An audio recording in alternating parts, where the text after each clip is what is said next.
Mature అయ్యే ముందు అంటే ఫస్ట్ పీరియడ్ వచ్చే ముందు ఎలాంటి లక్షణాలు కనిపిస్తాయి? హాయ్, ఐఎమ్ డాక్టర్ ఎమ్నా, obstetrician gynaecologist from Visakhapatnam. First period రావడం అనేది సడన్గా ఏమీ సరిపోదండి.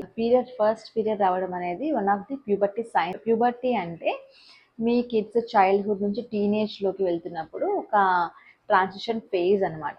సో ఇందులో సీక్వెన్షియల్ ఈవెంట్స్ అనేవి జరుగుతాయి అనమాట. అందులో ఫస్ట్ బ్రెస్ట్ బడ్డింగ్. ఈ బ్రెస్ట్ బడ్డింగ్ టైంలో ఇదే ఫస్ట్ ప్యూబర్టీలో వచ్చి ఫస్ట్ సైన్ అనమాట. యూజువల్గా 10 ఇయర్స్కి 9 ఇయర్స్కి అవుతుంది. మైల్డ్ డిస్కంఫర్ట్, మైల్డ్ పెయిన్ కూడా ఫీల్ అవుతారు. దీనికి కంగారు ఏం పడక్కర్లేదు. బ్రెస్ట్ బడ్డింగ్ స్టార్ట్ అయిన తర్వాత అండర్ ఆర్మ్స్ ప్యూబిక్ హెయిర్ అనేది స్టార్ట్ అవుతుంది.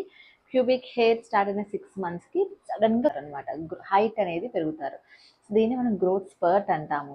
గ్రోత్ స్పర్ట్ వచ్చిన 1 to 2 ఇయర్స్ లోపల పీరియడ్స్ అనేవి స్టార్ట్ అయిపోతాయి. సో పీరియడ్స్ స్టార్ట్ అయ్యే ముందు అకేషనల్గా వైట్ డిశ్చార్జ్ కూడా అవుతూ ఉంటుంది. సో దీనికి కూడా కంగారు పడక్కర్లేదు. Hormonal changes, physical changes, body చేంజెస్కి సెల్ఫ్ కాన్షియస్ అయిపోయి ఇన్ఫీరియారిటీగా ఫీల్ అవుతారు. వాళ్ళకి ఈ చేంజెస్ అన్నీ యాజ్ ఎ మదర్గా మీరు ఈ చేంజెస్ అన్నీ నార్మలే అని చెప్పి ఎక్స్ప్లెయిన్ చేసి పీరియడ్స్ గురించి కూడా ఎక్స్ప్లెయిన్ చేయాలి అండ్ సపోర్టివ్గా ఉండాలన్నమాట. సో వాళ్ళలో కాన్ఫిడెన్స్ అనేది డెవలప్ అవుతుంది.